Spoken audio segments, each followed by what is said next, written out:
Hey everyone, it's Man of Steel 094. How y'all doing? Happy St. Patrick's Day. I'm wearing green. But my bed is not, well, my bed is partially green, but I got some things here that are red. You've seen them before, and they're all on my bed right now. So this is a video of my fire alarm collection. You ready to see it? That's all my devices and my panels in the closet, but I'm not going to pull it out right now. It's a Firelight MS2 panel, which you all know what that looks like. So I will go over each appliance, each of these alarms, and give fun facts about them one at a time. But before I start, like, subscribe, and click that L. And leave a comment down below saying that you have subbed. I'll try my best to reply back to you. Well, let's start with the video. Let's start with the Fire Alarm Collection video. We'll start with the pulse stations today, starting from left to right all the way down. So here is a Firelight BG12. It's not the L version. It's the regular BG12. And I'm gonna pull a reset every single one. Anyway, the only difference between the L and this version, the regular one, the regular BG12 has a hex key lock. The L has a key lock, which I'm trying to find in the near future. But the way this works, you don't, now, real quick, don't ever do this in public buildings at all. Don't pull fire alarms in public. Don't tamper with public equipment. Do you understand? Okay. So basically how this works, it's a dual action. So you push it in and pull it down, and the system is activated. Now again, this is a hex key lock, so we need to put our hex key in. It's kind of a pain in the butt with one hand. Hold on a second.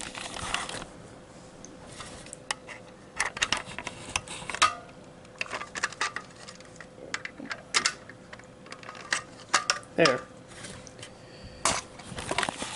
Yeah, it's hard to get that hex lock in with one hand, but I got it open now.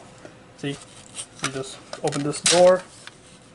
That's what it looks like on the inside, and there's a switch here, and you will flip that back up. System is normal. There's the label right there, BG12, and we will close this and lock it, which is easy to do with one hand, kind of. Yeah, I'll lock it later. Now moving on to the right side, I have two Simplex 425120s. This one looks like it's been used a lot because it's got some residue on it, but it works fine. Now when I first got this one, the key was stuck, so I put some WD-40 in it. It works good now. And now the way this works, you would pull down this white T right here, like that, and it takes a a B key, which looks like this, all over my screen, and you'll put it in the key lock hole, and the T goes right back in there. Now this one did not have a label, so I just wrote 425120 in there because it didn't have a label.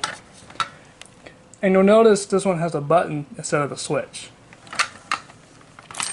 So lock that back up. And same thing with this one here. Actually, this is my very first pulse station I ever had. Very first fire alarm device. So this is my very first one. This one came after it. Same thing, pull down, reset with the key. I get the key in there, and a weird angle, and same thing. Now this one does have a label inside. There. That's what the label looks like. Now this one here is an Edwards 277B. which takes a key on the side, and it takes this key right here. Now this is a single action. The 278B would have the black lift operation, but this is a single action. So pull that like that, and get the key in. Reset it on the side instead of the top. Twist it and flip it down. Now this one has a switch. Yeah, this one has a switch right here. So you'll flip the switch down like that. So, and it is a pain in the butt to do it, to reset it with one hand. Okay. Now this one here, alright, now hold on. Before I go into this one, let me turn this over. Now, these are conventional pulsations. This one's adjustable. It's got an adjustable module on the back. It's more square. This one is conventional, which is easier to operate. Now this is a simplex. Let me sit down in my chair. My legs are killing me. Yeah. Sorry about that. This is a simplex 4099 9006. Yeah, this is a dual action version. This is adjustable. This is dual action. So you push this and pull down like that. And this one has a LED hole in it, so it is addressable. And I don't have any addressable equipment on me yet. So this is my first ever addressable device. And I don't know how to use them yet, so a few tips and tricks would be nice to have in the comments. But same thing with the other T-bars up there. Put the key in. Now this one turns to the right instead of the left. Yeah. And this one has dip switches to lift up this tab. Got some dip switches right there. That's how you make it addressable. And there's a glass rod for the LED. I don't have an LED, but yeah. Well, that's it for the pull stations. Now we can go ahead onto the notification appliances. Alright, and here are the notification appliances, or NACs, if you will. Got a lot of them right here. I'm going to start with the left and right. Starting with these old ones here. These are my first two horn strobes and strobe devices. First alarms in my system that I ever collected. These are Cerberus Powertronic brands. This one's a MTL S75F horn strobe. This is an S15S remote strobe. Now this one is 4-wire, but it's functioned as 2-wire. So you can put any 2 wires in any of these 2 modules and it'll still work. So, oh yeah, and the tone, you see switches in there. That's how you would change the tones of this alarm. I believe there are 8 of them. I'm not sure. I'll have to look that up again. Here's my very first remote strobe. Again, Cerberus Powertronics. Yeah, so just a basic remote strobe. It is 4-wire, and it's kind of a pain in the butt to connect properly, because it has it's like angel hair, and it's hard to get it connected. Now moving on to the simplex ones here. This is a simplex 4903-9217, I believe. So this is a 4903-9217. Here's the back. Now this is 4-wire, so AC already has 2 wires going into it. That's factory wires. Now here's the label here, 4903-9217.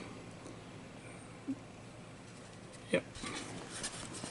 Now like I said earlier at the beginning, I have a Firelight MS2 panel, so I will not use this on this. This is a mechanical horn. I don't have any filters to get this horn to sound right yet.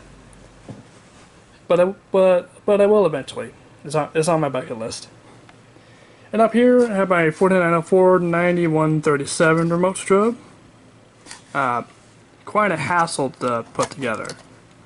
See these little tabs right here. I had a major struggle with those when I first got it. They were stuck in there and I had to use a flathead screwdriver to get it back here to open. And yeah, but the way this works, you would take it off the base and you put your wires in there for to power the strobe. There's a circuit board.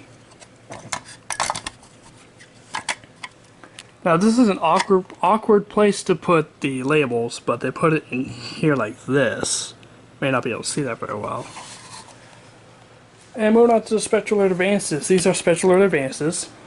The strobe is 2-wire, these are 4-wire. So these are special alert advance P4Rs. This is a P2R. No, this is the P2 remote strobe. 2-wire. 4-wire. Yeah, they work nice. Now these are easy to put up. So you would take it off the base, like so. Here's the mounting base. Put the base up, fish the wires through, and put them into the correct spots. And you can select the settings with this dial here. It's got a label there with a list of codings on it. Yeah. And they're multi-candela as well, which means you can change the candela. The strobe, pretty much the same thing. Take the base off and fish the wires through and put them into the correct terminals. Like that. And let me fix this one real quick. There we go. Now moving on to one of my favorites, the Wheelox. We'll start over here. This is the Wheelock MT24 LSM horn strobe, multi-tone. It is 4-wire, but it's got 2 jumpers, so it's treated like a 2-wire. This is how you change the settings, the tones on this. Now this fourth dip switch here is for the volume. Right now it's set at low volume, up high. Set it up, it will turn it to high volume, and it's loud. So, yeah, this thing is nice. I love this alarm a lot. The strobe is beautiful. I like fire alarms with the vertical strobe like that because it reminds me of my childhood. I don't know why. Now, some more from Wheelock is the Wheelock NS. Now, this is my most recent use. I had to take it down so I can show you this product. Not product. This is an NS24MCW. So this is 2-wire. There's a 4-wire version, but this is 2-wire, which makes it easier. Now, the way this works is take the shell off like that. So here's the shell. And here's the base, or the device itself. You put it up to your back box, whatever you're gonna use. Screw it in there. Oh yeah, make sure you get the wires in there first. It's a pain in the butt, but it's doable. And lastly, I have a Wheelock RSS remote strobe. Very basic remote strobe. It's also 2-wire. And it works great. So that's basically it for my fire alarm collection. I will collect more in the future. Once again, make sure to like, subscribe, click the bell, and thank you guys so much for watching. Happy St. Patrick's Day. Stay safe. Love y'all. Peace out.